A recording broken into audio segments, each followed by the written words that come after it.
Brought to you by KR Mangalam University. We provide you the platform to turn your dreams into reality. Give wings to your aspirations with KR Mangalam University. कि युद्ध विराम कैसे हुआ, क्यों हुआ, कई सवाल उठते हैं। उसके बारे में मैंने पहले भी कहा था कि एक स्पेशल सेशन ऑफ पार्लियामेंट बुलाना चाहिए। उसके बाद कांग्रेस पार्टी ने, बाकी सब दलों ने भी यही बात दोहराई। उसका जवाब सरकार से नहीं आया। अब युद्ध विराम हुआ है तो निश्चित रूप से हम दोबारा यही सवाल करेंगे कि आप जल्द से जल्द स्पेशल सेशन ऑफ पार्लियामेंट बुलाइए, क्योंकि हम मॉनसून सेशन तक तो वेट कर नहीं सकते। अभी तो उसमें कई महीने बाकी हैं और सवाल उठते रहेंगे और अगर जवाब नहीं मिलेगा तो जो वातावरण है उसमें करवाहट आ जाएगी। हम नहीं चाहते कि वातावरण में करवाहट आए। स्पेशल सेशन का अगर ऐलान करते हैं तो बहुत अच्छी बात है। पिछली बार आपको याद होगा कि जब 26 लोगों को बेरहमी से पहलगाम में मारा गया और टेररिस्ट ने मारा, उस समय उसके बाद ऑल पार्टी मीटिंग हुई और मैंने पहले भी कहा था कि मुझे तो अच्छा नहीं लगा कि इतना बड़ा हादसा हुआ हो, इतना बड़ा आक्रमण हुआ हो, जहां 26 लोगों की मृत्यु टेररिस्ट के हाथ हो गई हो और मंत्री जी उस बैठक में शामिल नहीं थे। उनको शायद ये लगता था कि बिहार की इलेक्शन ज़्यादा महत्वपूर्ण है। फिर वो बॉलीवुड भी गए, केरला भी गए। शायद उनको लगता है कि कहीं भी हादसा ऐसा हो जाए, चाहे मणिपुर में जो भी हो जाए, जाना ज़रूरी नहीं है। और मैंने ये भी सुना है कि पहलगाम में उनका उनको जाना था और वो भी पहलगाम में नहीं गए। उन्होंने अपना जो फैसला था जाने का वो वापस ले लिया, वहाँ नहीं गए। मालूम नहीं क्यों नहीं गए। तो इन चीज़ों पे सवाल उठते हैं और मुश्किल ये है कि कोई सवाल देने वाला है, जवाब देने वाला है नहीं। हाँ? तो ना सवाल उठेंगे ना जवाब मिलेंगे, तो ना सवाल उठते हैं ना जवाब मिलते हैं। इनको लगता है कि शायद हम कौन होते हैं।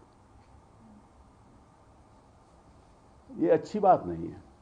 अब आप डोनाल्ड ट्रंप को भी देख लीजिए, रोज़ के रोज़ वो प्रेस के सामने आते हैं, रोज़ के रोज़ जवाब देते हैं। उनको जवाब भी बड़े, उनके सवाल भी बड़े करवाहट होते हैं, फिर भी जवाब देते हैं। यहाँ तो मुद्दत भी गए 10 साल से ज़्यादा हो गए, कोई सवाल पूछने वाला ही नहीं है, क्योंकि जवाब देने वाला ही कोई नहीं है। दूसरी बात, ये जो मैं देख रहा हूँ कि यूएस प्रेसिडेंट ने, डोनाल्ड ट्रंप साहब ने ये कहा है, and I quote, I am very proud of the strong and unwavering powerful leadership of India and Pakistan.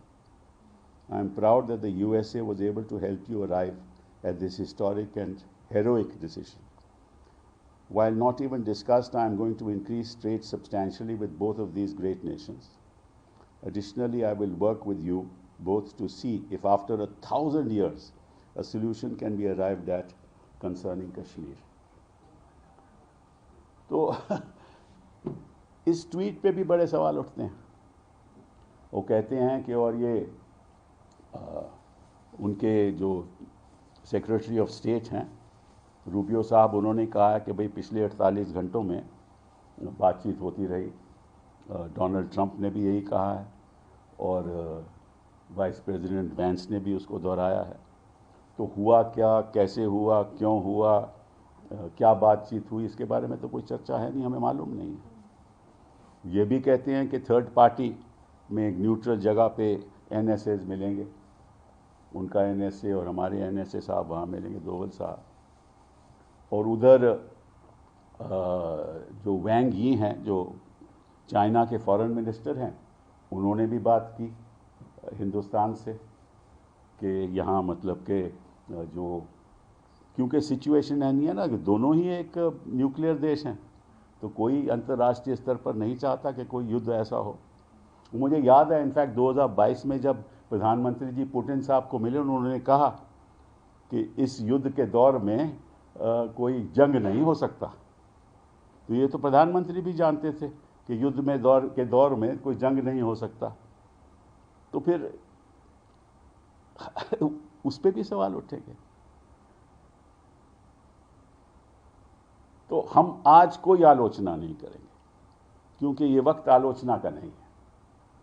हम इतना ही कहेंगे कि आप स्पेशल सेशन बुलाइए, हम इतना ही कहेंगे कि स्पेशल एक ऑल पार्टी मीटिंग बुलाइए, और मैं राजनीतिक दलों से मैं सलाह तो दे नहीं सकता, बट इतना कहना चाहता हूं कि जब तक सरकार ये आश्वासन नहीं दे कि प्रधानमंत्री जी उस ऑल पार्टी मीटिंग में शामिल नहीं होंगे, तब तक आपको उस मीटिंग में हिस्सा नहीं लेना चाहिए,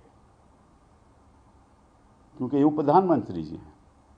इतना बड़ा जुल्म हुआ है, हमारे मासूम लोग मारे गए, और प्रधानमंत्री जी उस बैठक में पहले नहीं बैठे और अब भी नहीं बैठेंगे, तो लगता है कि उनको जवाब देने की कोई ज़रूरत ही नहीं है। मैं आश्वासन इतने कॉन्फिडेंस से कह सकता हूं कि अगर डॉक्टर मनमोहन सिंह जी इस समय प्रधानमंत्री होते तो वो हर जगह में, हर ऑल पार्टी मीटिंग में भी होते, स्पेशल सेशन भी बुलाया जाता, सबके साथ बातचीत होती। तो इन्हीं शब्दों के साथ मैं आपका धन्यवाद करना चाहता हूं और दोबारा अपनी डिफेंस सर्विसेज को सैल्यूट करना चाहता हूं। Sir, the first announcement of ceasefire was first done by the Washington DC and then subsequently by the Indian government and the Pakistan government. How do you see this, sir? No, I have said that several questions arise in this. As I said, I don't want to, at this point in time, we are in a ceasefire situation, and I welcome the ceasefire, because ultimately you know what happens.